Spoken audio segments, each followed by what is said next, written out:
नमस्कार साथियों, छात्रों, मैं आप सभी का मित्र शुभम आप सभी का आपके अपने इस YouTube मंच सिन्हा क्लासेस के मैथ सीरीज के इस खास भाग में बहुत बहुत स्वागत करता हूं। उम्मीद करता हूं आप सभी स्वस्थ हैं, सुरक्षित हैं। मैथ सीरीज तो क्लास 10 के लिए मैं स्पेसिफिकली बना रहा हूं, लेकिन ये खास क्यों है? खास ये इसलिए है कि आज का जो भाग है उसका संबंध केवल क्लास 10 से नहीं है। क्लास 10 से जो जूनियर क्लासेज हैं जैसे 9, 8 और क्लास 10 से जो सीनियर क्लासेज हैं, जैसे कोई कॉम्पिटिटिव मैथ्स की भी तैयारी कर रहा है, तो उसके लिए ये भाग बहुत खास रहेगा। उम्मीद करता हूँ आप पूरे ध्यान के साथ वीडियो के अंत तक मेरे साथ बने रहेंगे और विश्वास दिलाता हूँ कि अगर आप ऐसा करेंगे तो आपको पूरे कॉन्सेप्ट की जानकारी मिल जाएगी। सवाल ये है कि एनसीईआरटी से लिया है मैंने क्लास 10 एक्सरसाइज 1.4। तो सवाल ये है, without actually performing the long division, बिना लॉन्ग डिवीजन परफॉर्म किए हुए, state whether the following rational numbers will have a terminating और non terminating repeating decimal expansion. बिना लॉन्ग डिवीजन किए हुए बताएं कि जो नीचे लिखे गए रैशनल नंबर्स हैं उनका डेसिमल एक्सपेंशन टर्मिनेटिंग होगा या नॉन टर्मिनेटिंग रिपीटिंग होगा। देखिए कितने कई लोगों को लग रहा हो कितना बड़ा जादू है ना। हाँ, ये जादू ही है मैथमेटिक्स का। बिल्कुल बिल्कुल आप समझ लें कि ये एक तरह का मैजिक है और मैजिक नंबर्स का मैजिक है। और कैसे है वो मैं आपको समझाऊंगा अभी। तो अगर इसे भाग दिया जाए, लॉन्ग डिवीजन दिया जाए, तो समय भी काफ़ी ज़्यादा लगेगा, इस बात में कोई दो राय नहीं है। हाँ, पता ज़रूर चल जाएगा लॉन्ग डिवीजन से कि टर्मिनेटिंग होगा या नॉन टर्मिनेटिंग रिपीटिंग होगा। लेकिन सवाल यहाँ ये है, सवाल को बनाने के लिए जो इंस्ट्रक्शन दिया गया है उसमें ये कहा गया है कि आपको लॉन्ग डिवीजन वाला प्रोसेस जो है वो फॉलो नहीं करना है। तो क्वेश्चंस को करने से पहले मैं आपको दो थ्योरम बताता हूं और अगर आप इसे अपने ध्यान में रख लेंगे तो मेरा ख्याल है कि ऐसे क्वेश्चंस 1 मिनट के अंदर, विद इन अ मिनट आप कर पाएंगे। थ्योरम ये है, ध्यान से समझिएगा। थ्योरम ये है, if x is a rational number, मान लेते हैं कि x कोई परिमेय संख्या है, such that x is equals to p upon q and the prime factorisation, ध्यान से समझिए, the prime factorisation of q, q का मतलब क्या हुआ? डिनोमिनेटर। डिनोमिनेटर का prime factorisation is of the form 2 to the power m into 5 to the power n and m and n are non-negative integers, then x has a terminating decimal expansion.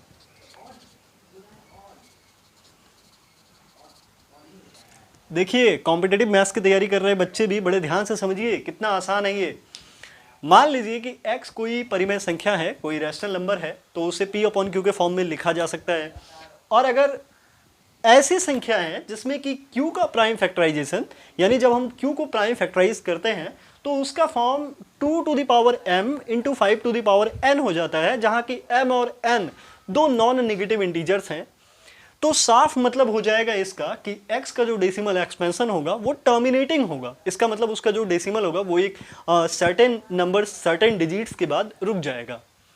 देखिए कितना आसान है। अब इस base पर मैं आपको एक क्वेश्चन बताता हूं। जैसे आप यहां देख लें, एक क्वेश्चन दिया गया है 17/8।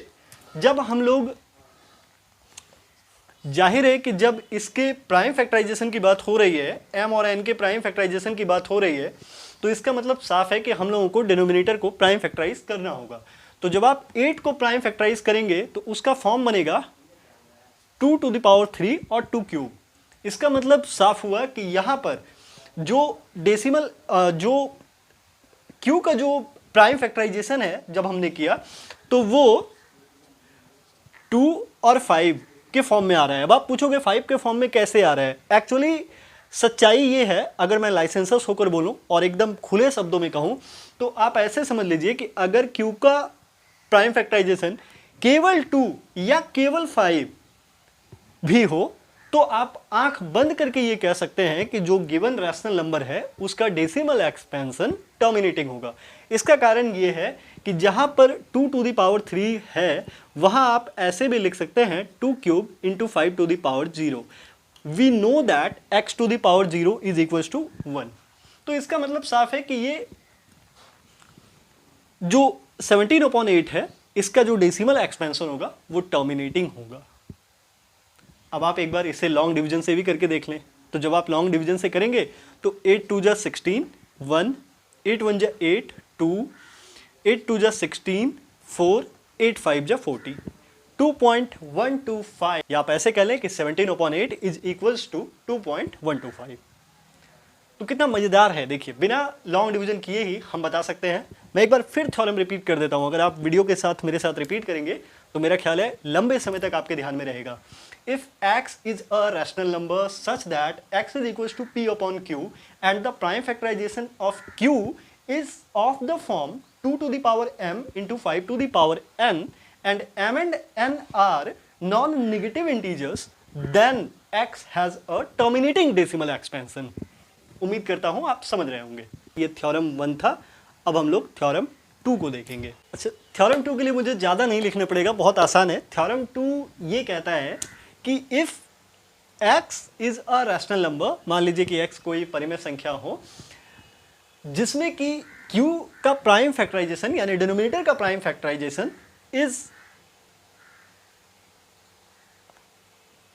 Not of the form 2 to the power m into 5 to the power n, 2 to the power m and 5 to the power n के फॉर्म में ना हो, तो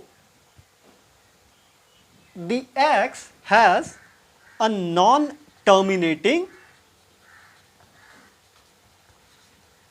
repeating decimal expansion। अगर ऐसा हो गया कि आपने q को प्राइम फैक्टराइज किया और जो प्राइम फैक्टराइजेशन आया वो 2 to the power m into 5 to the power n के फॉर्म में नहीं है, तो इसका मतलब साफ है कि वैसी परिमेय संख्याओं का decimal expansion non terminating repeating होगा। इसका मतलब वो रुकेगा कभी नहीं, उसका डेसिमल एक्सपेंशन किसी भी डिजिट पर जाकर रुकेगा नहीं, बल्कि उसमें क्या होगा कि कोई एक डिजिट या डिजिट्स का ब्लॉक रिपीट करता रहेगा। आइए कुछ एग्जाम्पल से आपको समझाऊं। ये मैंने आपको करके दिखाया कि इसमें जो डिनोमिनेटर है 8, जब हम लोग उसे प्राइम फैक्टराइज करते हैं तो वो 2 क्यूब हो जाता है। और मैंने आपसे कहा कि अगर केवल 2 क्यूब और केवल 2 टू द पावर m या केवल 5 टू द पावर n रहे तो इसका मतलब साफ है कि उसका डेसिमल एक्सपेंशन जो है वो टर्मिनेटिंग होगा। ऐसा क्यों होगा? क्योंकि जब 2 टू द पावर m लिखा होता है तो कहीं ना कहीं उसके साथ 5 टू द पावर n भी लिखा होता है, जहां पे n इज इक्वल्स टू 0। ठीक है, तो ये बात मैंने आपको बता दी है। अब हम लोग सीधा सॉल्व करके देखते हैं।